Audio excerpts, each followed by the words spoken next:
Selamat pagi, saya ucapkan selamat datang dan terima kasih atas kehadiran partisipan untuk mengikuti kegiatan sosialisasi DBD ini. Sebelum memulai acara ini, kita akan membuka dengan doa yang akan dipimpin oleh Saudari Angel. Kepada Saudari Angel, saya persilakan. Terima kasih atas kesempatannya. Izinkan saya membawakan doa secara Kristen.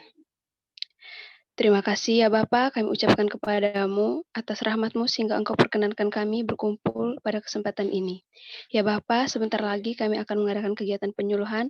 Berkatilah semoga kegiatan kami dapat berjalan dengan lancar. Dalam nama Tuhan Yesus kami berdoa. Amin. Terima kasih kepada Saudari Angel. Sebelumnya, sebelum masuk ke sesi acara, kita akan mendengarkan tata tertib selama Zoom berlangsung.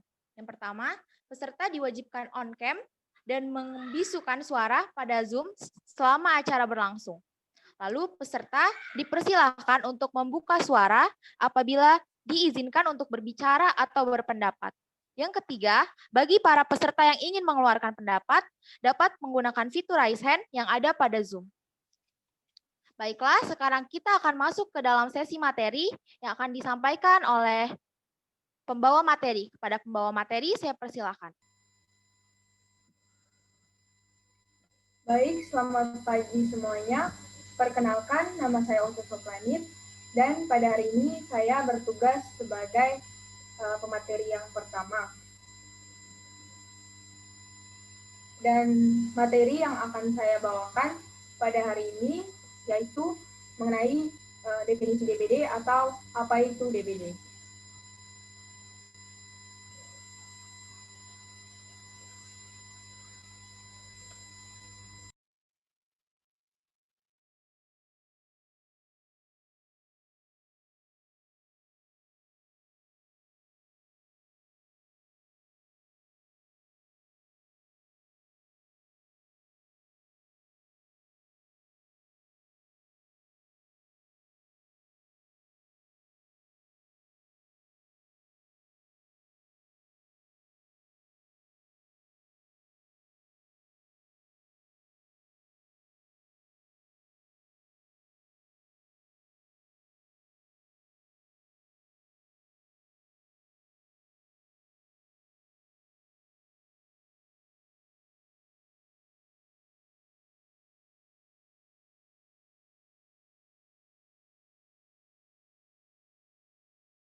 Baiklah, mungkin kesalahan jaringan. Di sini akan menjelaskan tentang demam berdarah. Demam berdarah menurut WHO tahun 2015 merupakan penyakit seperti flu berat yang bisa menulari bayi, anak-anak, dan orang dewasa, tetapi jarang menyebabkan kematian.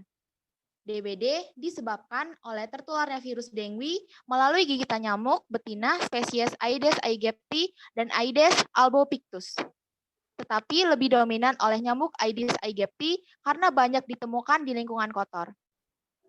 Menurut WHO tahun 2015, penyakit ini banyak tersebar di daerah tropis karena curah hujan, suhu, dan urbanisasi yang cepat dan tidak direncanakan. Oke, slide selanjutnya.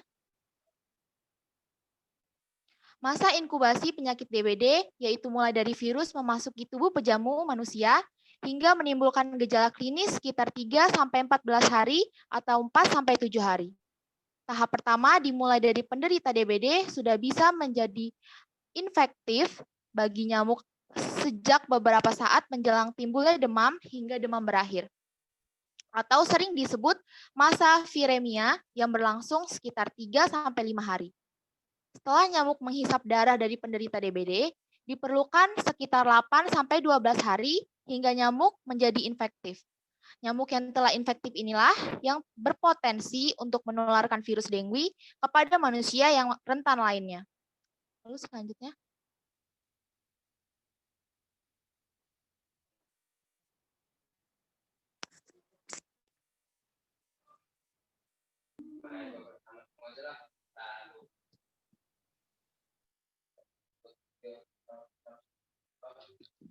Baik, saya sebagai pemateri 2 akan menjelaskan tentang klasifikasi DBD.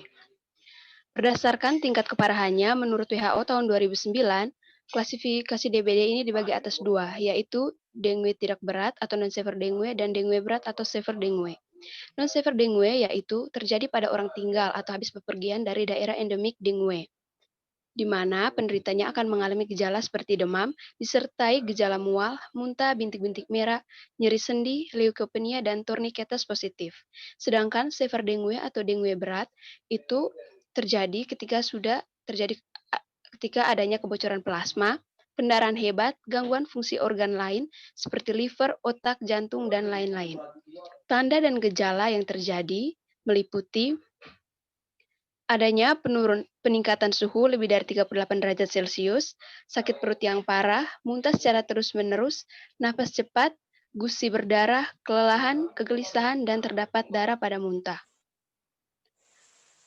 WHO juga membagi DBD ke dalam 4 derajat.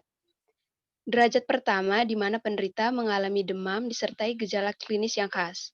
Derajat kedua, di mana penderita mengalami gejala pada derajat 1, disertai dengan pendarahan spontan pada kulit atau tempat lain.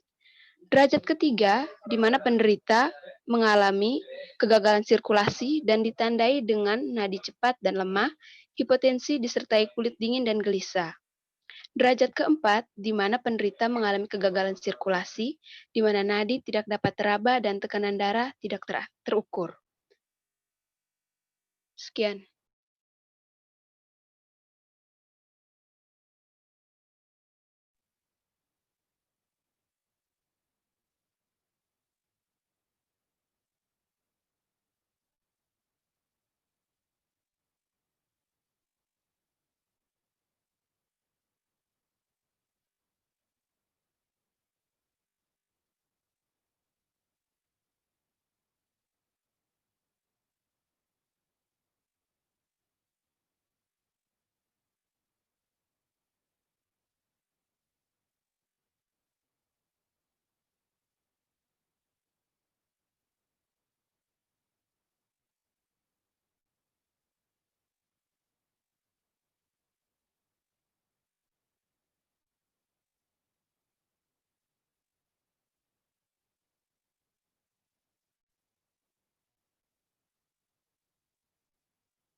Maaf, apakah screen-nya bisa dibesarkan?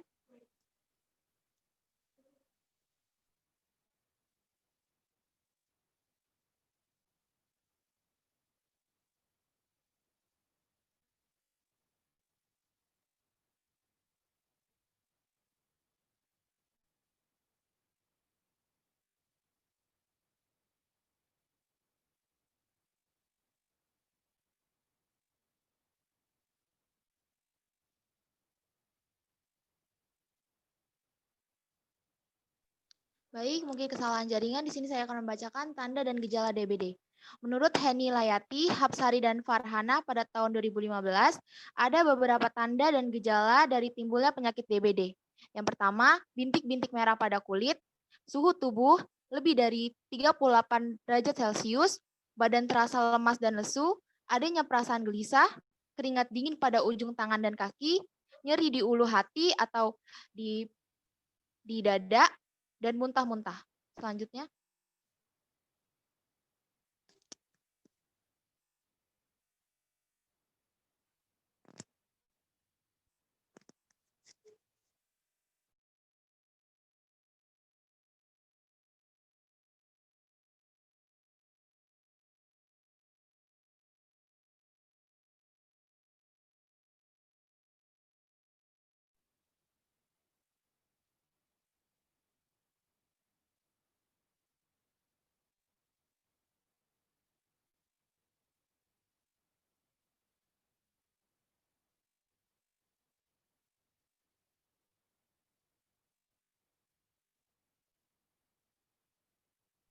Baik, mungkin kesalahan jaringan. Saya akan lanjutkan. Selanjutnya terjadi pendarahan, yaitu mimisan, BAB hitam, menstruasi yang berlebihan, hemoglobinuria, dan hematuria. Lalu trombosit menurun hingga 100.000 mili, letargi atau penurunan energi atau penurunan kapasitas mental, demam tinggi selama 2-7 hari, wajah kemerahan, eritema kulit, mialgia atau nyeri otot, dan artalgia atau nyeri sendi. Selanjutnya. Berikut adalah gambar gejala demam berdarah. Yang pertama, seseorang sedang digigit nyamuk Aedes aegypti. Lalu seseorang yang menderita DB duduk di kursi dan kedinginan. Lalu selanjutnya, penderita DB tidur menggunakan selimut tebal, kedinginan, dan lemas. Selanjutnya, penderita sedang tidur dengan selimut tebal dan kepala dikompres. Selanjutnya, penderita duduk di kursi dan hidungnya keluar darah atau mimisan. Selanjutnya. Baik, selanjutnya saya akan membacakan sebab dan akibat dari DBD. Sebelumnya perkenalkan, saya Rizky Firmansyah sebagai pemateri keempat. DBD dipengaruhi oleh kepadatan populasi pada jentik Aedes aegypti yang sangat tergantung dari keberadaan tempat perindukan nyamuk. Berdasarkan analisa data yang telah dilakukan di masyarakat, DBD disebabkan karena adanya lingkungan, tingkat pH air, hujan, volume air, dan kelembapan udara. Virus denggi yang ditularkan melalui gigitan nyamuk Aedes aegypti akan mengakibatkan demam berdarah denggi yang dapat menular. Mohon maaf, slide sebelumnya. Contoh lingkungan biologi yang mempengaruhi penularan DBD adalah banyaknya tanaman hias dan tanaman pekarangan yang mempengaruhi kelembapan dan pencahayaan di dalam rumah. Adanya kelembapan yang tinggi dan kurangnya pencahayaan dalam rumah merupakan tempat yang disukai nyamuk untuk beristirahat, sehingga hal tersebut bisa menjadi tempat perkembangbiakan nyamuk. Next. Menurut Kemenkes, pada tahun 2019, ada cara untuk mencegah demam berdarah yang paling efektif, yaitu dengan melakukan tindakan 3M. M yang pertama yaitu menguras. Menguras diharapkan masyarakat dapat membersihkan tempat yang biasanya dijadikan tempat penampungan air, seperti bak mandi, ember air, tempat penampungan air minum, dan lain sebagainya. M yang kedua yaitu mengubur. Diharapkan masyarakat dapat mengubur barang-barang bekas seperti kaleng, plastik, atau barang-barang yang berpotensi menjadi tempat berkembang biaknya nyamuk Aedes aegypti. M yang ketiga yaitu menutup. Diharapkan masyarakat dapat menutup rapat-rapat tempat penampungan air seperti drum air, kendi, toren air, dan lain sebagainya. Dengan tindakan-tindakan tersebut, diharapkan perkembangbiakan nyamuk Aedes aegypti tidak akan semakin berkembang sangat banyak. Terima kasih. Baiklah, terima kasih kepada para pemateri yang telah memberikan kita semua informasi yang pastinya sangat berguna. Oke, baiklah. Selanjutnya kita akan bersama-sama menonton video tentang materi yang telah diberikan agar kita lebih mengerti tentang materi yang telah disampaikan. Menurut data dari Departemen Kesehatan, lebih dari 41.000 orang telah terinfeksi oleh demam berdarah dengan lebih dari 260 orang meninggal di seluruh kepulauan Indonesia. Dari data tersebut, kok bisa banyak kasus penderita demam berdarah di Indonesia? Dan apa saja yang harus dilakukan untuk menanggulangi wabah demam berdarah tersebut?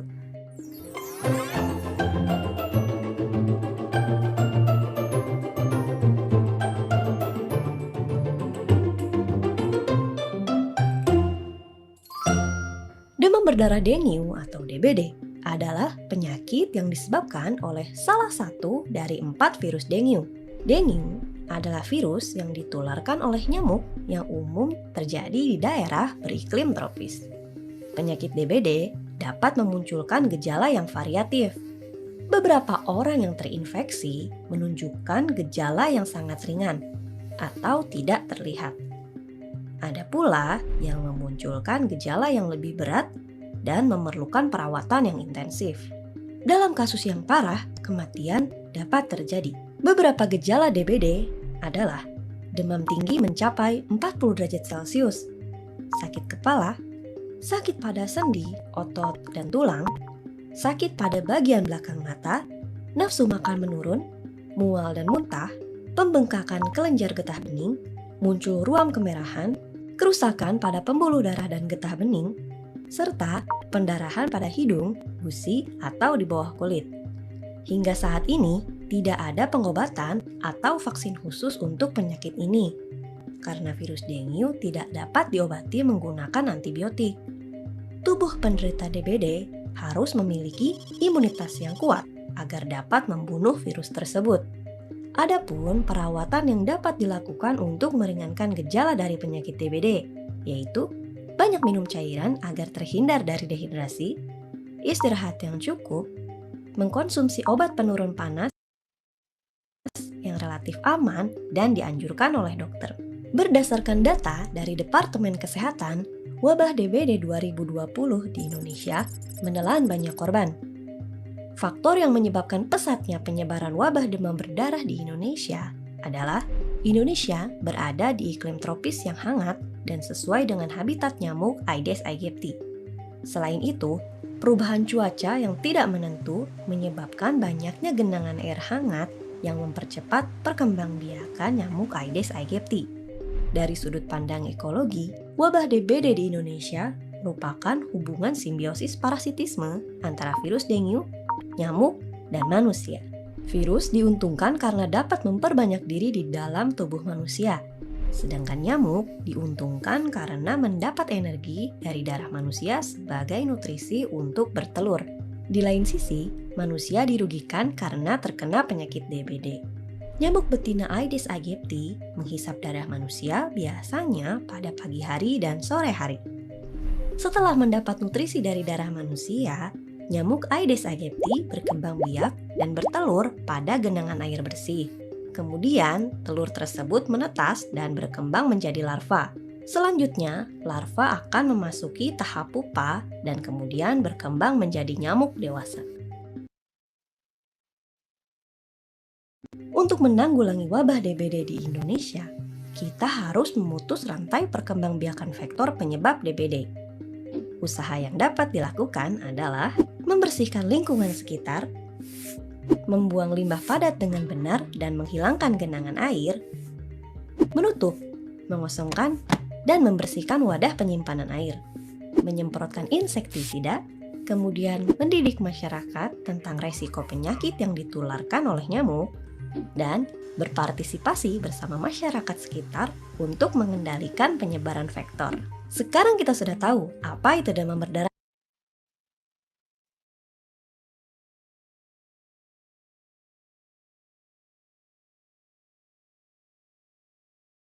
Memasuki musim penghujan, banyak nyamuk berkeliaran di lingkungan tempat tinggal Anda.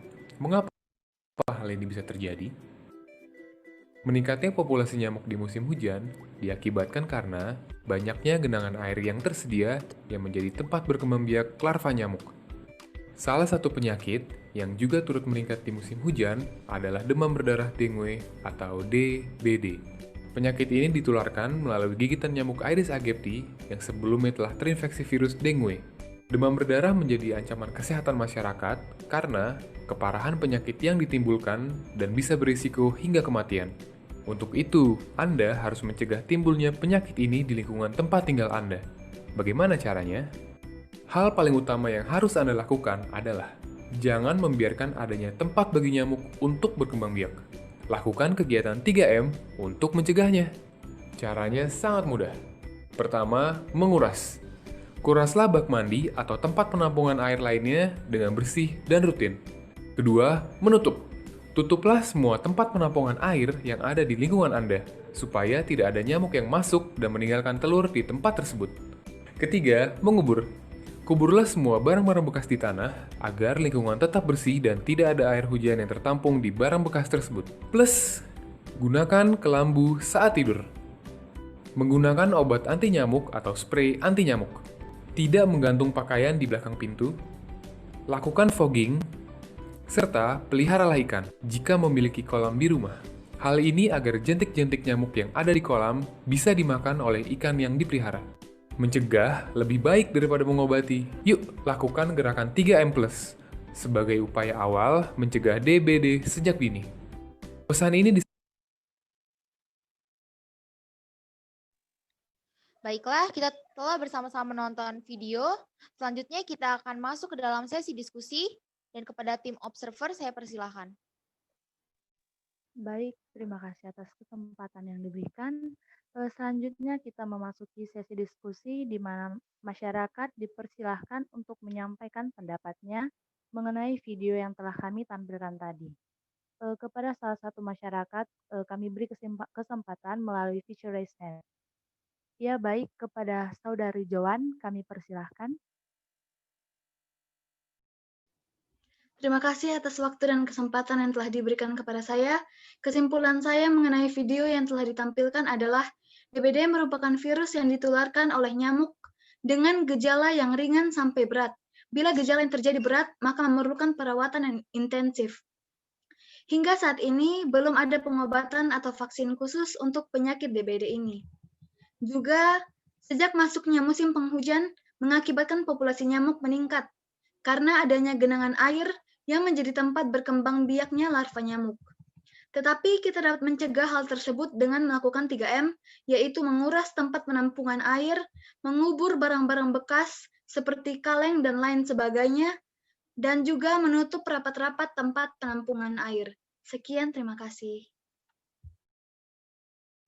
Baik, terima kasih atas penyampaian yang telah disampaikan oleh Saudari Joan. Selanjutnya kami serahkan kepada moderator. Baiklah, terima kasih atas pendapatnya. Sekarang kita masuk ke sesi redemonstrasi, yaitu sesi reka ulang. Yaitu kita akan melakukan kembali kegiatan apa yang dilakukan dalam video. Namun, karena keadaan kita yang tidak memungkinkan, maka kita akan melakukan reka ulang ini di rumah masing-masing. Baik, selanjutnya adalah sesi evaluasi yang akan disampaikan oleh Saudari Wunge. Kepada Saudari Wunge, kami persilakan. Baik, terima kasih atas kesempatan yang telah diberikan kepada saya. Sebelumnya izinkan saya untuk memperkenalkan diri. Nama saya Wunge Misericordia. Di sini saya diberi kesempatan untuk menyampaikan evaluasi. Jadi evaluasi hari ini untuk acara kita secara keseluruhan berjalan dengan baik walaupun ada sedikit kendala seperti adanya masalah jaringan. Namun dalam penyampaian materi tadi telah disampaikan oleh para pemateri dengan sangat baik dan lengkap. Sehingga kita mendapat tujuan, yaitu masyarakat mengerti atau mengetahui apa itu penyakit DBD, penyebabnya, gejala, dan cara menanganinya. Jadi saya harap apa yang telah disampaikan ini dapat diredemonstrasi oleh masyarakat sekalian. Sekian dari evaluasi dari saya ucapkan terima kasih. Baik, terima kasih Saudari Wunge. Selanjutnya kita sudah berada pada sesi dokumentasi, di mana kita akan melakukan sesi foto bersama. Kepada dokumentasi saya persilahkan. Terima kasih untuk kesempatan yang diberikan. Saat ini kami dari sesi dokumentasi akan mengambil dokumentasi dari saudara-saudara sekalian, dan diharapkan untuk saudara-saudara semuanya untuk on kamera, dan kita akan mengambil 2 slide. Slide yang pertama, 1, 2, 3. Dan slide yang kedua, 1, 2, 3. Baiklah, sesi dokumentasi telah selesai. Terima kasih. Baiklah, akhirnya acara kita telah selesai dan terlaksana dengan baik. Saya sebagai moderator mengucapkan terima kasih kepada para peserta yang telah mengikuti acara ini dengan baik. Kita akan tutup acara ini dengan doa penutup yang akan disampaikan oleh Saudari Gebi. Kepada Saudari Gebi, saya persilakan. Kita akan berdoa, namun sebelumnya saya akan memimpin dengan agama Kristen. Mari kita bersatu dalam doa. Tuhan Allah Bapa kami yang berada dalam kerajaan surga, Tuhan, terima kasih buat berkat kebaikan Tuhan pada kami untuk hari ini, Tuhan.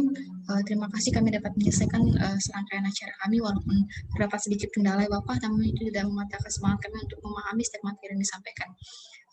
Waktu dan ke depan kami serahkan dalam tangan Bapak, kiranya Engkau yang tercampur tangan sepenuhnya, Tuhan. Kami menyerahkan kami di depan dalam tangan-Mu, di dalam nama Yesus kami berdoa, haleluya, amin.